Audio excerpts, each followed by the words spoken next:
Hi, folks. You are watching and listening to Sipping Off the Cuff on Tequila Aficionado Media on all of our channels and networks and platforms. I'm Mike Morales here in gloomy Southern California. That gentleman out there is.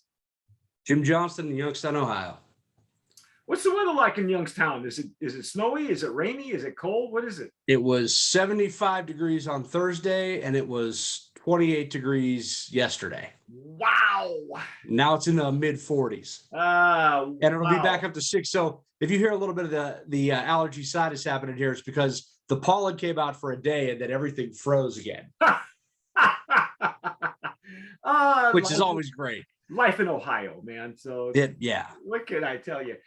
Folks, today I'm very happy to finally get to the point where we can complete our tour of a celebrity tequila. This is Via One, and this is the Blanco. I gotta say, their marketing, their branding is really nice. I mean, this bottle is substantial. First of all, yeah, it's a nice looking bottle. It's well put together. It's got a little bit of etching on the glass, even. Yeah. All the logo here, all this stuff is etched. This is all etched. None of this is a plastic, applied by hand or anything. So, I like it. But you know what? It just reminds me of aren't there brewers that don't they call this kind of style of bottle like a growler or something like that? Well, that's a little bigger because you can put the draft beer in it. So those look like a jug sometimes, or a smaller scaled down size jug. But, this reminds me of like a liqueur bottle, like a grappa or some sort of liqueur bottle. But it's not your standard 750 milliliter looking, tall boy there. Yeah, it's got a tall neck too. I mean, it's probably easy to pour from. But I guess Via One being what it is, the celebrity tequila, you would think that they're probably going for something that would be useful behind a bar or at bottle service, right? So, Well, and John Varvatos is behind this, so design elements matter. You've got all the stuff up here that looks like the same stuff that he's got a quite expensive, I think, leather and bracelet that kind of looks like this out of his store, I believe. So, there's some design elements here that I believe came from him. Yeah, I'm sure, because apparently we have their website up, or at least I do. And there's what I liked about the website, honestly. There are black and white pictures of the two of them, tasting at several glasses in front of them. They almost look like there are too many glasses at one point. But they have a great picture of themselves and the master distiller, which I've mentioned here before.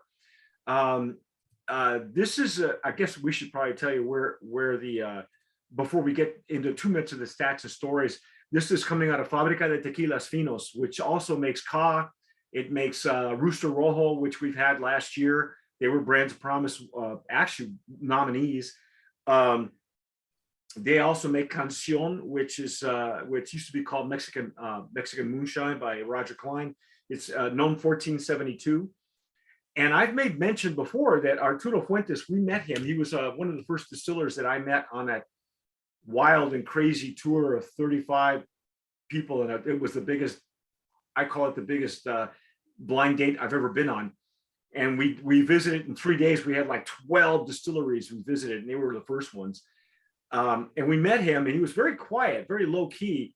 This was before tours were a big thing. There were no such things as even tours. So he's got a boardroom that overlooks the barrel room, which is a beautiful sight. You overlook it's like you look over the like a open balcony, and there are all the barrels resting. And on this side where we were, they had a big long meeting table, a long one, and there's 35 of us, and I don't know if you knew what to think of all these gringos, because again, it'd never been done before. But anyway, he's a lot of people that work with him speak very highly of him, and there are finally pictures of who I'm referring to. So anyway, look at the bubbles on this sucker, man. Got bubbles on this. Yeah. Oh, wow. I kind of like that. That's I'm going to use my Stossel Jarrito that we use for tequila. As you can tell, Jim just broke the seal on his, and I wrestled mine off camera. I'm going Glencairn because, we are in the process of packing everything that I own. So So the glassware has been packed. the glassware has, well, yes, the glassware has been packed. You're So only moving what, 10 minutes away, and it's going to take you more. You'll be packing and unpacking longer than you will be in just transporting the stuff. well, the most I have to do is pack and take the glassware in the bottles because I've got quite the collection now. So getting that in there, it's like I'm looking at the closets thinking, all right, I got a lot of clothes, but I've got more bottles and more glasses to taste the stuff in the bottles with. So that's number one. Well, so here we are. I'm going to pour this in the jarrito, and we're going to taste it, and then we'll give you a little bit more of the stats and stories. But there was we because of the mix-up in the deliveries, we were not able to do the Blanco first. Ordinarily, we'll do a Blanco review first before we do all the other expressions. And as it turned out, we had to do the Reposado expression first because that was the one bottle that we both had together. So we had to wait for this delivery for Jim to get his Blanco. And there was, I was a little bit, I think we were both a little bit disappointed or concerned about there's a strange aftertaste in the Reposado that I perceived as enhanced. I'm not going to call it disappointed. I'm just going to I don't know what it is.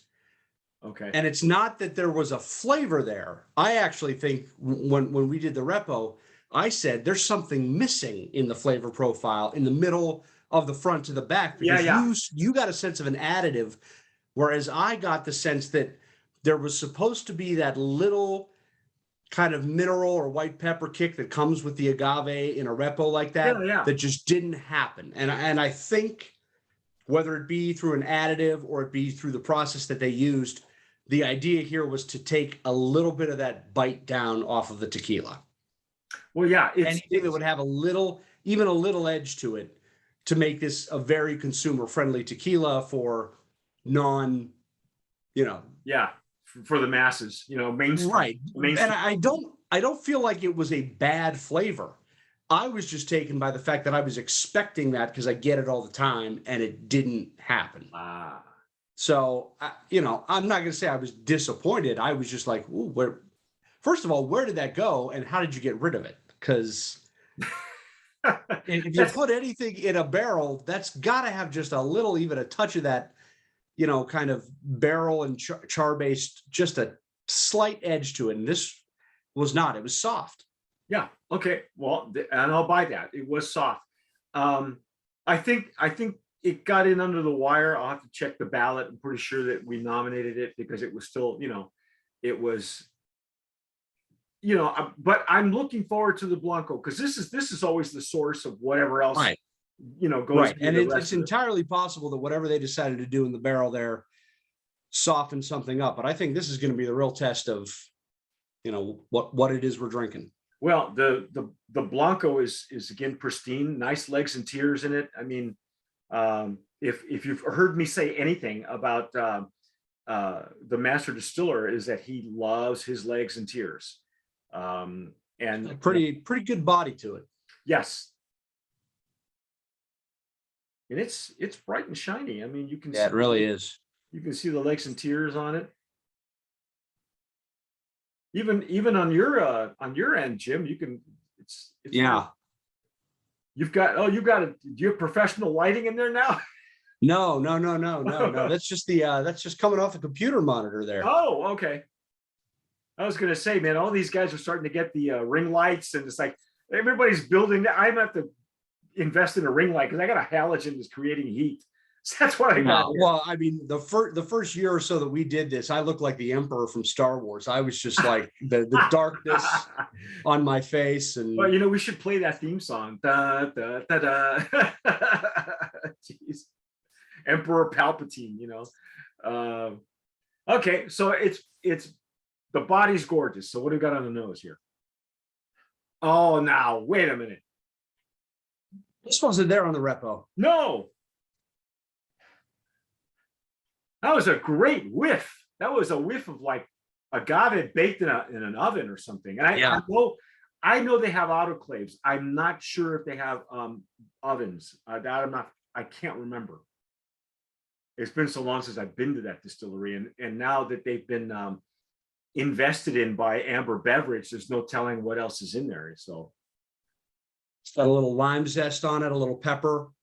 Plenty of alcohol too that's coming up. I mean, these bottles have been sealed on the living room floor so the two of us can actually get together. And I've had mine longer than Jim has had it. So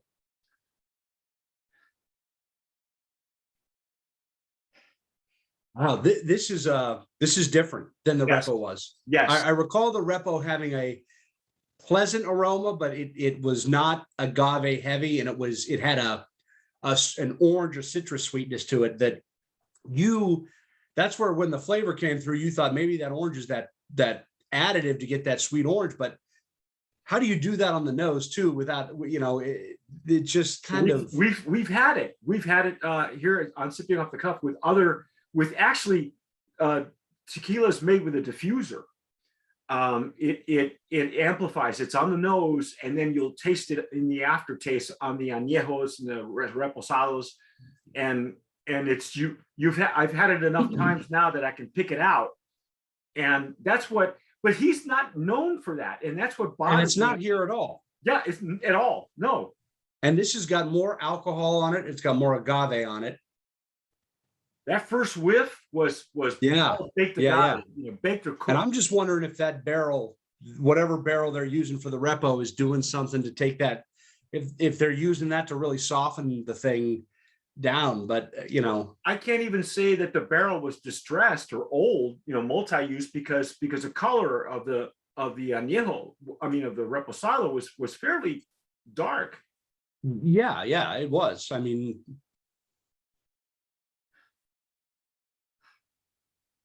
This is exactly what I was hoping for. This is beautiful. Yeah, it really is. It's got a very nice citrus, very nice. I don't pick up nearly the sweetness that I picked up on the repo. No, at all. I'm ready to dive in if you are. I'm anxious. Here we go.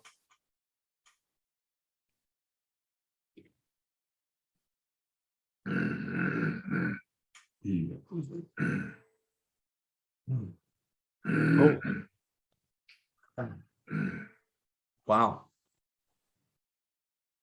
This is really aggressive. It really is. I took a little bit of that down, and I got some alcohol in my nose. It kind of tickled me there. And Well, that doesn't happen to Jim. He just this guy likes his bourbon. He likes his bourbon at over 100 proof. So yeah, this one's got bite. It's got the pepper we were looking for. It's all of that stuff that was missing in the middle is all here up front now. Yeah, and a nice lingering finish too.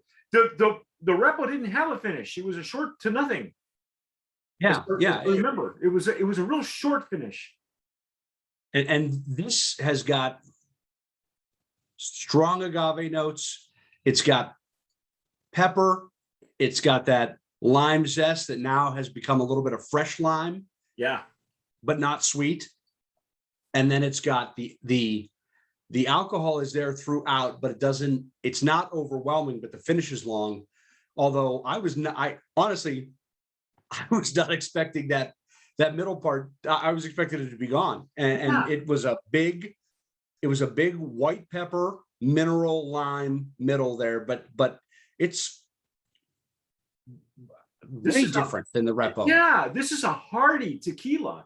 Yeah, it really is. I'm wondering, because like I said, my bottle's been sitting here for a while. Maybe once it blooms and opens up, but on the intake, it was more aggressive than I had anticipated. And I tried to breathe it through my nose, and I almost lost it, because I was thinking, this is just going to be a sweet, right, orange kind of. See, and that goes. Was I wrong? It goes to show you really can't judge a tequila by the bottle or by who's repping it. You can't, I gotta say, this Blanco for a celebrity tequila, this Blanco's a really good. Yeah, it is. But you know what? You can judge a tequila based on the other bottles in the line, and I just don't know how much change you can affect in a few months in the barrel that causes that much differentiation. And if you're right about the additive, that could be it. But I don't think the additive is going to take down the spice and the minerality in the middle of this and the finish that much. Maybe on an añejo that spends a lot of time in there, but 3 to 5 months, I don't know if that's enough. Well, yeah, it could be, and we don't know, okay, because we're just spitballing here because we don't know what the distillery now looks like. I know what it looked like when we were down there, and what was it? I forget what year that was. 2005, I think. Might even be prior to that. So it's been a long time, and I know that the distillery has gone through some improvements and some investments now. But the master distiller is the same guy, and the process has changed.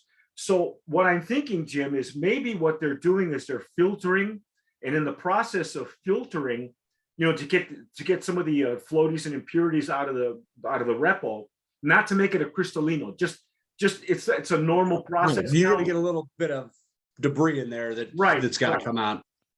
Maybe what happened was they over filtered the reposado on purpose to soften it, because when they tasted it this way, with this Blanco, it was they probably thought it was a little bit too more aggressive than they wanted, and they may have filtered it a little bit more than they would normally. I don't know. That's kind of what I'm thinking, because there's a way in the distillation, I know, to cut the finish, but we're talking about the mid palate was missing, and it's all here now. Yeah, it's all here. This is, but I would say that start with, I want to taste it before he filters it. Yeah. Well, and here's the other thing. I feel like this flavor profile with a little bit of that barrel time and a little bit of that sweetness and baked spice, baked agave imparted onto it, that this would be a very robust but straightforward reposado that was still not the bite, but a little bit of baked agave and maybe a little bit of barrel spice on this, like that kind of baking spice that comes off of the barrel a little bit. Yeah. This would have been just great had it been given that time and not filtered. I'm not saying the repo is bad, but if this is the Blanco and this is what they're putting in the barrel, they totally remove the middle palate off of this. And the middle palate of this is excellent. Yeah. The lip numbness and gum numbness is excellent. It's right there where it needs to be. I got to go back in. This is just gorgeous.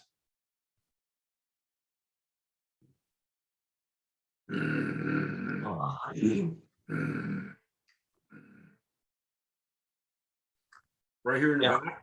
Right there. It's kind of a combination of a little bit of like a caramelized agave, and then it turns sweet. Then it gets sweet on the sides and the back of the tongue.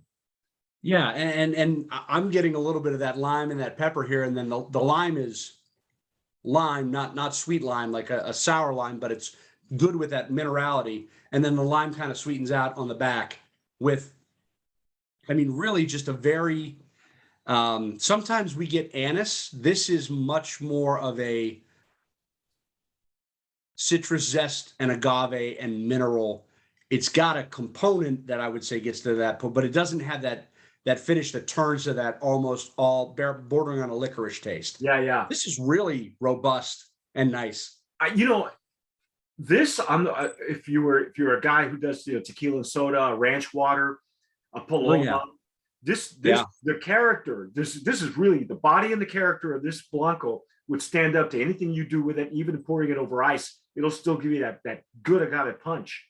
Honestly, and even if you added the sweetness that comes with a margarita, I think adding the sweetness to this, natural sweetness, agave nectar, real sugar, real citrus, would replace that sweetness from the reposado with a natural sweetness that would really complement this. because we were getting, and I mean, it wasn't like you said candied orange. Yeah. Yeah. And that was the part that was missing in the middle. It was like, it was an right. underlying thing because it comes in like an afterthought, you know? Yeah, this doesn't have that almost sugared component to it, but it also doesn't skip that middle ping of really good agave and white pepper and a nice little, and it's not a burn, but it's a nice little kick, and I like that. I do too. And this is not, we've had, for instance, organic tequilas, some Blanco like Four Copas. Four Copas was famous because it had a short to no finish. And it was brilliant because up to that point, nobody had been able to do that to a Blanco. So it was at that point when it first came online years and years ago. It's been fits and starts with that brand for a long time for other reasons. Okay, but when it was at the time it rolled out, it was the first organic agave tequila, blue agave, and it was competing with the vodka because at that time vodka was really hitting its height, and so they were trying to attract the vodka drinkers, and it was perfect because it was medium to no finish, done, and it's like, how did they do that? So with this one, this is a longer finish than the Repo. This is old school, dude. Yeah, this is really old school tequila. Wow. I honestly, and we don't have the añejo. I'd love to now taste the añejo and see how this has now progressed over that amount of time, because this is, I don't think I've tasted with you anything that changes so drastically from the Blanco to the Repo. No, usually there's a natural progression, or we've tasted some where the flavor profile was like 3 different locations for 3 different markets, 3 different palates, almost like having 3 different drinks. But there were always elements that were very, very similar, either underlying or something that always stood out on all 3, where that agave never went away, or that menthol and that zest never went away, or the sweet citrus never. This is very different. Or one would evolve into the other. Right. The evolution of the flavor profile made more sense. Right. And that's why we like starting with the Blanco. Because I think if we had started with the Blanco first and then did the Reposado, we would have been confounded, Well, I'm still confounded. Baffled. But this is, I gotta say, you know what? I'm gonna call it right here. Brand of Promise nominee. Yeah, I agree. This is a solid Blanco, and even more so. Again, I know people out there are judging everything from celebrity tequilas and additives and all that stuff. You know what? That's taste it first, then make up your own mind. Maybe you don't like the rocks stuff, but this one's okay, man. And I gotta think that this master distiller is not just gonna pull somebody in and say, I'll give you whatever you guys want because you're paying. I mean, I think the art remains no matter what he's doing, but this is I gotta pour some more. I'm sorry. Well, and I still have a little. I still have a little here. This is the first time I think in my tenure here that the Blanco has been my absolute favorite, and the progression from the Blanco to the Repo has been so dramatic. You mean traumatic? Well, a little traumatic and dramatic, but yeah. But I was just. We've had a couple where the Blanco serves as an excellent base, and then the Repo gives it that little bit of character and develops some of those flavors a little bit more. This one, I like the Blanco, and I think the Repo, I'd probably just leave it on the shelf. Yeah, maybe it was the batch we got. I don't know. That I'm not saying the Repo is bad. I'm just saying the taste I have on this.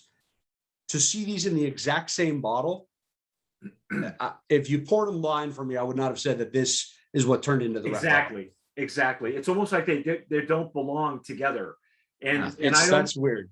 And the only way this is going to make sense to us is if I'm not sure if they have an añejo yet. Maybe they're still resting it. I'll have to look in the. There is one on the website. I don't know if that's come out. Well, I'll make a request for the añejo, because what I want to know is this going, is Arturo Fuentes, the master distiller, is he going for 3 separate flavor profiles for 3 separate types of drinkers? Or we'll know when we get the añejo where this is coming from. We'll know if that's another different flavor profile where none of the 3 match, or if it matches the character of the Blanco, then something happened to that batch of Reposado. Maybe he overfiltered. Maybe it's just our batch that we got, but we got the same batch, which is, I don't know. Or maybe they wanted a flavor profile to be softer. But why would they do that with a Repo when normally you would soften a Blanco? Yeah, well, then that's the other thing. I mean, I've seen with some celebrity tequilas, they want it to be drinkable, and they want it to be easy. Right. But this is not that. And the Repo was easy, but it also wasn't. It wasn't a flavor profile that, any schmo that hasn't really tried any kind of tequila would taste and think, oh, this is just soft tequila. It had body and character to it, but there was just something missing out of it. Now that I've had this, it's just weird. I don't know.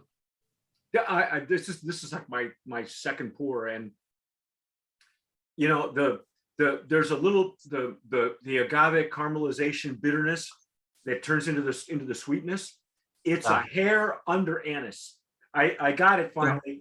You called it, because you and I we had Kokoro together, I think, right? That one was that with you? We had Pavito together. That's true. Which was just a licorice bomb. Yeah. And you and I have had Cielo de Diamante, which is coming out of the same distillery. Now that Blanco was a little bit softer, not by much, but a little bit. Right. But that Blanco into that Repo developed from a baseline of flavors that just got developed through the Repo and the barrel process. That was the same exact juice with a little bit of maturity and character to it. This, to me, is I don't know how this went to the Repo. I just don't know. And I mean, we're baffled. We're baffled, folks.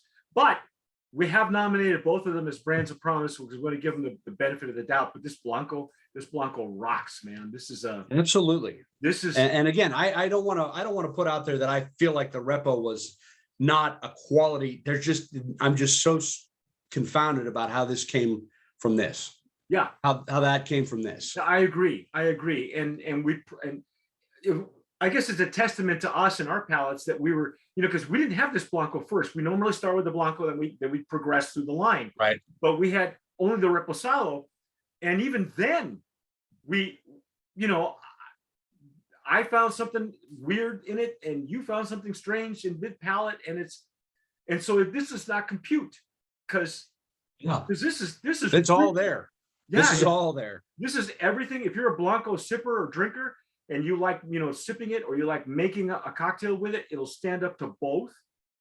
And be prepared. This is not a soft Blanco. This is it's not a minerality bomb either, but it really progresses nicely and is more aggressive than you think it is. I mean, and I think this would stand up to sweetness. It would stand up to sour in a cocktail. It would stand up to a little bit of smoke if you want to put some mezcal in it. Oh yeah, float it. But it's just weird to me that maybe this was made to stand out in a cocktail, and the Repo was made to be a sipper that was easy and soft. But I'd sip on this. This is what I'd pick. Yeah, me too. Because I have a feeling that this Blanco, this style of Blanco in a barrel that was similar, in the same types of barrels that Cielo was aged in, would be an excellent character. And I've had several tequilas from this distillery. Rooster Rojo is highly underrated for me, and their Repo and Añejo, oh my goodness, you know what, if it's available in Ohio, I'd recommend it. I mean, I don't know, we got it. Yeah, this is on the shelf. Good. Well, again, this is the Varvatos and was it Nick Jonas? I'm trying to. Okay. John Varvatos and Nick Jonas. Yeah, and Varvatos, as I remember, he actually designed a stopper for Patron years ago. It looked like a guitar, like a fret, like where the frets are. And there's pictures of Arturo Fuentes, who is the master distiller. It's kind of neat that they gave him a little bit of publicity, because he's been under the radar for so long, but he's a genius. And everybody who has his tequilas made by this guy has sung his praises. And I can tell you firsthand, having met him, he'll never remember meeting me, but the guy was even legendary then. So if I'm looking at this correctly, now they have a bronze medal for the Reposado at the San Francisco World Spirits Competition. And that doesn't surprise me. But the silver should have rated a little bit higher as far as I'm concerned. Right. But now the añejo, now I'm intrigued. Now I want the añejo. I really do, because we need, you and I have to finish this journey and figure out what happened, because like Jim said, there's something in the middle of that reposado that doesn't compute, and I thought it was enhanced, he thought it was missing. So somewhere along the line, like I say, I'm not a master distiller. I don't know what kind of machinery they got there. I imagine they filter some of this stuff out, and they do. Maybe they over filtered. I don't know. But I'll tell you what, even if they rested this Blanco in the barrels in the natural progression, and then they made a Cristalino, which I don't think Arturo wants to make. I don't see him trying to make one. But if they did, the character would probably stand out. It would be one of those really good Cristalinos. But we'll never know. I don't know what the plans are. It's above our pay grade. All I know is I like this one. I know that for sure. So that's our take. If you folks have had Via One, or if you are completely against celebrity tequilas, don't be. All right, grab the Blanco, at least the Blanco, and let us know what you're doing with it. If you're watching it on YouTube, leave us a comment, hit the notification bell, subscribe because it's free. If you hit the like button, that's great because it helps us with the algorithm. But that's our take. I'm Mike Morales here in Southern California. That guy out there is Jim Johnson in Youngstown, Ohio. You have been watching and listening to Sipping Off the Cuff on Tequila Aficionado Media. Please follow us on all of our platforms, whether it's Instagram and Facebook. You can follow Jim as well as his personal Instagram and on Twitter. He's also on Twitter. We are on Twitter. And whatever you do, tomar sabiamente. Sip wisely.